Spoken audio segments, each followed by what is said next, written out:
नमस्कार दोस्तों, study wise channel में आपका एक बार पुनः हार्दिक स्वागत है। आज के वीडियो में हम सामान्य अध्ययन के पर्यावरण खंड से संबंधित प्रश्न लेकर आए हैं। आज के दौर में पर्यावरण प्रदूषण के कारण पर्यावरण का अध्ययन अति महत्वपूर्ण हो गया है, इसलिए सामान्यतः सभी परीक्षाओं में अच्छे खासे प्रश्न पर्यावरण से संबंधित होते हैं।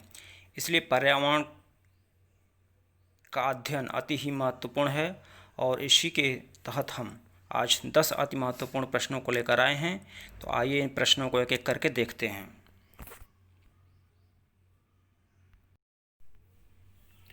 पहला प्रश्न कीटभक्षी पौधों से संबंधित है। तो कीटभक्षी पौधे ऐसी भूमि में उगते हैं जहां पर नाइट्रोजन की कमी होती है। इस नाइट्रोजन की कमी को पौधे कीटों को खाकर पूरी करते हैं। कुछ कीटभक्षी पौधे हैं जैसे नेफेंथीज, ड्रोसेरा, यूट्रिकलोरिया, डायोनिया। अब इसमें एक प्रश्न और आता है कि नेफेंथीज, जिसे पिचर प्लांट या घटपाणी भी कहते हैं, इसका कौन सा भाग घट में रूपांतरित हो जाता है? तो पत्ती रूपांतरित हो जाती है। नेफेंथीज या घटपाणी का पत्ती जो है घट में बदल जाती है।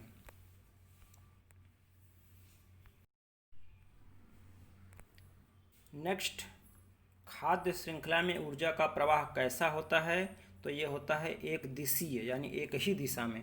यह प्रश्न भी कई बार आया है और स्टूडेंट इसको बार बार गलत करके चले आते हैं, तो इसको ध्यान से याद करने की अच्छी तरह ज़रूरत है।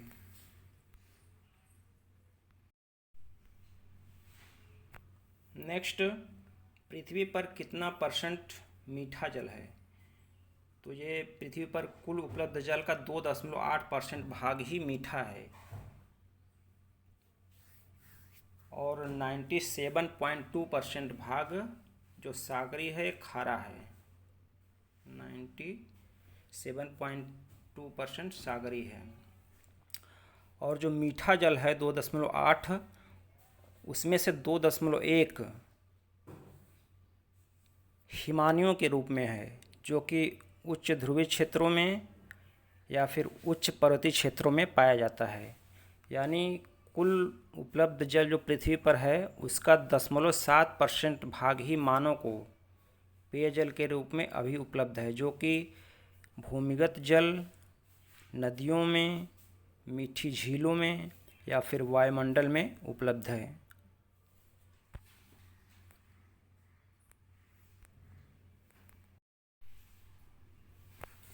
नेक्स्ट प्रश्न है कि वन संरक्षण अधिनियम कब बना? तो ये बना 1980 में। ये तो वन संरक्षण अधिनियम है। अब हम देख लेते हैं भारतीय वन नीति कब कब जारी की गई। तो भारत में पहली वन नीति जो है जारी की गई थी ब्रिटिश शासनकाल के दौरान। ये वन नीति फर्स्ट जारी की गई थी 1894 में, जब ब्रिटिश शासन था। उसके बाद दूसरी जारी की गई आज़ादी के बाद, दूसरी 1952 में, और थर्ड जारी की गई थी 1988 में। तो ये डेट भी याद रखिएगा, ये भी परीक्षाओं में पूछ लिए जाते हैं।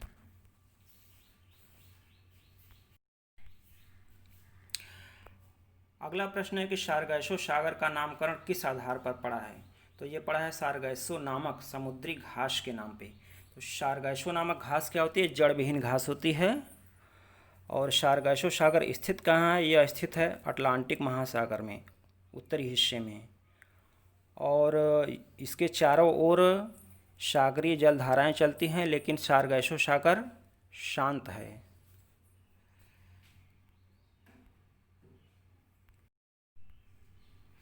अगला प्रश्न है कि भारत का प्रथम समुद्री पारिस्थितिकी संवेदनशील क्षेत्र कौन है? तो कच्छ की खाड़ी है संवेदनशील क्षेत्र पारिस्थितिकी की दृष्टि। तो अब कच्छ की खाड़ी के संदर्भ में कुछ चीज़ें और देखते हैं कि यहाँ पर कांडला बंदरगाह, मुंद्रा बंदरगाह, मांडवी आदि बंदरगाह स्थित हैं। और कच्छ की खाड़ी में मैंग्रोव वनस्पतियाँ भी पाई जाती हैं। यह कच्छ के रण और काठियावाड़ के बीच स्थित है।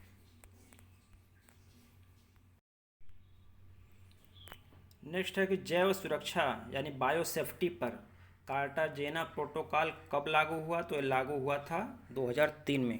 एक प्रश्न भी पूछा जा सकता है कि यह प्रारूप इसका कब बना था? तो इसका प्रारूप बना था सन 2000 में।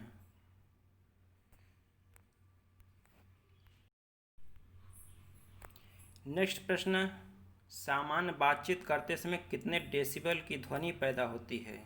तो ये 60 डेसिबल की है। तो डेसिबल ध्वनि मापने का इकाई है तीव्रता की। तो इसके अंतर्गत WHO ने मानव के लिए मानक ध्वनि स्तर जो तय किया है वो 45 डेसिबल। 45 डेसिबल की ध्वनि यदि रहेगी तो मानव के लिए सबसे अच्छी है। वैसे मानव 85 डेसिबल तक की ध्वनि बर्दाश्त कर सकता है। अब फुसफुसाहट के समय बातचीत करने के डेसिबल होता है 30 डेसिबल। टेलीविज़न सामान्य जब ध्वनि स्तर पर चलती है तो 70 डेसिबल ध्वनि पैदा करती है। चिल्लाते समय 90 डेसिबल की ध्वनि पैदा होती है।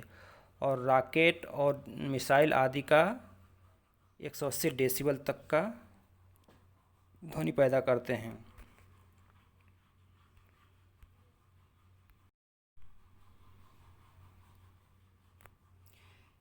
नेक्स्ट है कि पारिस्थितिकी विज्ञानों का केंद्र कहाँ स्थित है? तो स्थित है बेंगलुरु में। तो बेंगलुरु में कुछ और महत्वपूर्ण केंद्र स्थित हैं, जैसे कि इसरो मुख्यालय यहीं पे है और भारतीय विज्ञान संस्थान भी बेंगलुरु में स्थित है।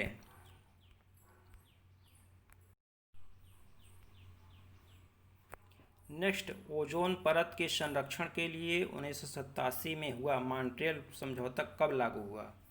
तो ये लागू हुआ था 1989 में। तो मॉन्ट्रियल किस देश का शहर है? तो एक कनाडा का शहर है। अभी भी देख लेते हैं कि ओजोन परत संरक्षण दिवस कब मनाया जाता है? तो ये मनाया जाता है 16 सितंबर को। 16 सितंबर को प्रतिवर्ष ओजोन परत संरक्षण दिवस मनाया जाता है। ओजोन परत स्थित कहाँ है? तो ये समताप मंडल के अंतर्गत 20 से 35 किलोमीटर की बीच सर्वाधिक सघनता पाई जाती है और ये सूर्य से आने वाली पराबैंगनी किरणों को रोक लेती है अपने अंदर ही। तो दोस्तों, ये पर्यावरण से संबंधित 10 अति महत्वपूर्ण प्रश्न थे। इनको आप अच्छी तरह कंठस्थ कर जाइएगा। ये आपकी परीक्षा में अति उपयोगी साबित होंगे। ऐसे ही छोटे छोटे स्टेप लेकर हम अपने सामान्य अध्ययन की तैयारी को बहुत ही बेहतर कर सकते हैं। ऐसे ही 10 क्वेश्चन, 20 क्वेश्चन तथा 50 क्वेश्चन आदि वीडियो लेकर हम आते रहेंगे। आप उन प्रश्नों को अगर चाहें तो आपको लगे तो आप इनको अपने कॉपी में नोट्स बना लीजिएगा या फिर इस वीडियो को भी आप बीच बीच में सुनते रहिएगा तो आपको ये परमानेंट मेमोरी में चले जाएंगे और काफ़ी दिनों तक याद रहेंगे। तो वीडियो देखने के लिए आप लोगों का बहुत बहुत धन्यवाद। अगर आप मेरे चैनल पर नए हों तो चैनल को सब्सक्राइब कर लीजिएगा और अपने दोस्तों को भी शेयर कर लीजिएगा। अगर ये वीडियो में दी गए प्रश्न अच्छे हों तो आप वीडियो को लाइक करना मत भूलिएगा। एक बार आप लोगों का पुनः धन्यवाद।